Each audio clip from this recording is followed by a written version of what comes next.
Hello दोस्तों, आज मैं आपको हाइड्रोकार्बन के बारे में बताता हूँ। इसे करने में कई बार तकलीफ़ें होती है, तो आज मैं इसका पार्ट 1 बना रहा हूँ।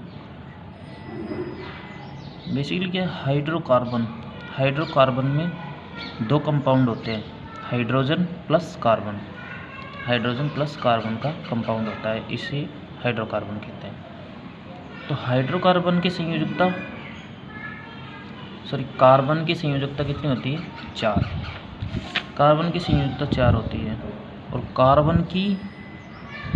कार्बन में श्रृंखला बनाने की प्रकृति कुछ इस प्रकार की होती है। यानी कार्बन श्रृंखला 2 प्रकार की होती है प्रकृति इसकी। एक होती है संतरपत और एक होती है असंतरपत। संतरपत में एल्केन श्रेणी और असंतरपत में एल्किन व एल्काइन श्रेणी आती है। एल्किन में सिंगल बॉन्ड होता है, जबकि एल्किन में डबल बॉन्ड होते हैं और एल्काइन में ट्रिपल बॉन्ड होते हैं। इसकी पहचान करने की ट्रिक हमारे पास है। लास्ट में शब्द के केन आए तो ये कौन सी? एल्किन श्रेणी हो जाएगी। शब्द के अंत में यदि किन आए तो ये एल्किन श्रेणी हो जाएगी। और अगर शब्द के अंत में आइन आए तो एल्काइन श्रेणी हो जाएगी। और इसका एक सूत्र होता है, वो सूत्र होता है CnH2n+2। ये एल्केन श्रेणी का फार्मूला है। नेक्स्ट एल्किन में क्या होता है? CnH2n। और अगला होता है एल्काइन का सूत्र होता है H2n-2 CnH2n-2। इसमें क्या होता है? जो हाइड्रोजन की जो संख्या होती है, ये हाइड्रोजन की संख्या कार्बन की संख्या से हमेशा थोड़ी सी ज़्यादा यानी कि 2 ज़्यादा होगी। यानी कि हाइड्रोजनों की संख्या कार्बनों की संख्या की दुगनी से 2 ज़्यादा होती है। ये इसकी पहचान है एल्केन की। नेक्स्ट इसमें एल्किन में क्या होता है कि हाइड्रोजनों की संख्या कार्बनों की संख्या के दुगनी होती है। और एल्काइन में हाइड्रोजनों की संख्या कार्बनों की संख्या से 2 कम होती है। और यहाँ n बराबर कार्बनों की संख्या को इंगित करता है। n बराबर कार्बनों की संख्या होती है। नेक्स्ट ये मैंने अभी बताया कि हाइड्रोजन की संख्या कार्बनों की संख्या से ज़्यादा तो एल्केन श्रेणी।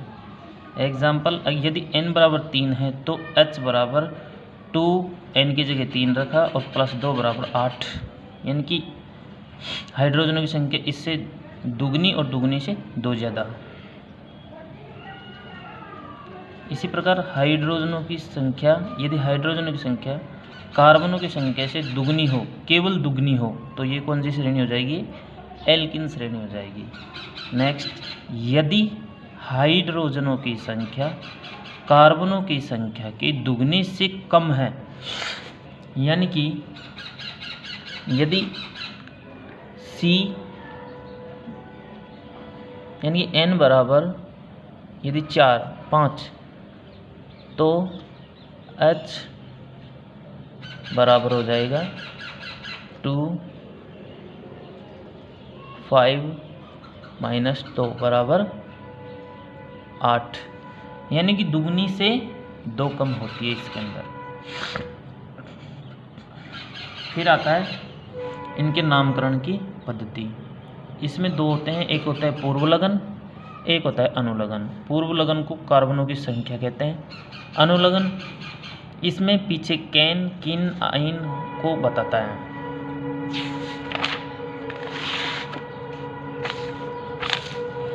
हाइड्रोकार्बनों की संख्या इस तरह लिखते हैं।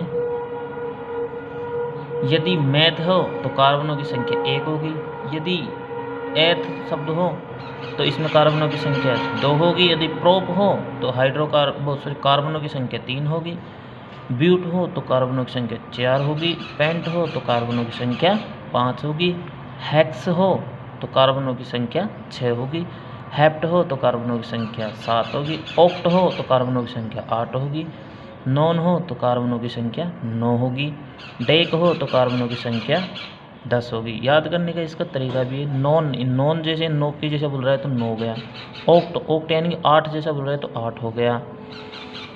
पेंट में जैसे 5 जैसे साउंड आ रहा है तो 5 हो गया। तो इस प्रकार से इसे याद रखें। अगले वीडियो में हम आपको इस पर आधारित कुछ न्यूमेरिकल बताएंगे। ठीक है, धन्यवाद।